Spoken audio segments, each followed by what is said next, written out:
Hello, my name is Dr. Chúláin from the Timber Engineering Research Group at the National University of Ireland, NUI Galway, and I'm here to outline a study on recycling timber from construction demolition in new mass timber products. So essentially, this work comprised recovering timber from a demolished building and then using the wood salvage to make new timber engineered materials that were tested structurally. So currently, timber demolition waste comprises a mix of structural carpentry mixed with internal joinery and furniture as shown. This mix is screened and reduced to wood chip of approximately 60 mm size, which is mainly used in biomass energy. Now, if the base material is sufficiently free of treatment, it may be used in agriculture for animal bedding or garden mulch, etc., or in some cases used in particle board manufacture. However, in each case, the potential for further cascade use is reduced or in most cases not possible. But an aim of the In Future Wood project is to explore additional intermediate uses before wood chip. However, the building deconstruction method used is critical to the quality of the wood salvage. Now, commonly buildings are demolished mechanically, breaking all material before sorting on the ground. This is the most cost-effective approach. But a more phased deconstruction involving manual disassembly is necessary to salvage materials, which is termed top-down demolition, shown in the first two images, where the different elements are stripped back from a lean-to roof and salvaged material is stacked carefully for reuse, as illustrated top right. The bottom right-hand photo shows the alternative, where timber waste is destined for processing for wood chip. So for this study, the timber was recovered from a truss roof of a 40-year-old building. The building was unoccupied for a time before deconstruction, so unheated and unventilated.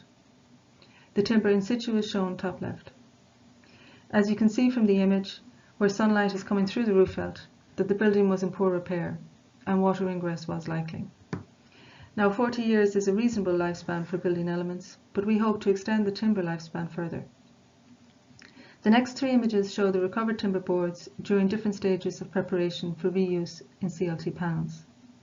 There was a high moisture content and a lot of metal embedded in the wood. There were strength grade stamps which were out of date, and there was no record of chemical treatment.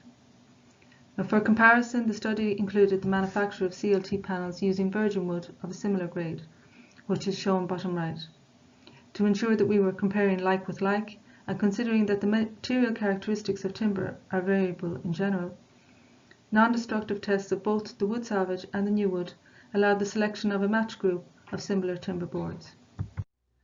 So in all, 9 3-ply CLT panels were made, each spanning 1.6 meters long, or just over, comprising baseboards of 20 by 90 mm cross-section. 3 panels were made with wood salvage, 3 comprising new timber, and 3 hybrid panels that combined both materials. We used recovered wood in the minor core lamina of the hybrid panels, bearing in mind the potential length of recovered wood in general.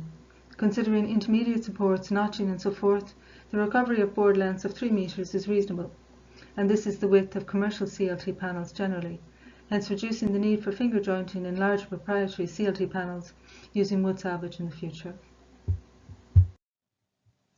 The panels were tested in bending. Using wood salvage over new timber in CLT did not influence the maximum failure load, the bending strength, nor significantly did it impact on the panel stiffness. The wood salvage CLT showed a more ductile failure over the new timber panels that failed abruptly. The hybrid panels failed early due to delamination. Now, COVID-19 restrictions came about during the manufacture of the hybrid panels, and we are assuming for now that the delayed manufacture and storage out of a conditioned environment is the likely cause of the poor hybrid performance.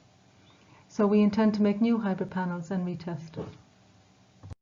So in conclusion, comparing wood salvage with new timber in CLT panels showed promising results.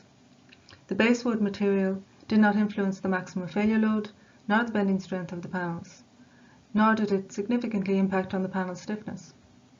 And the panels constructed with wood salvage resulted in a more ductile failure, which is generally preferred.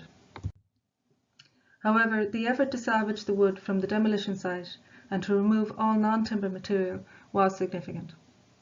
It must be said that the demolition approach is very important to the quality of the recovered timber, and we had little information available to us on the life cycle of the timber before recovery, which may hinder more industrial manufacturing using recovered wood in the future. So for us in NUI Galway, in addition to retesting hybrid panels, we intend to also examine the bonding strength of reclaimed timber and the embedment of standard metal connections on a range of wood salvage recovered from alternative sources with a variety of first-time applications. So thank you for your time, and kind thanks also to our funders.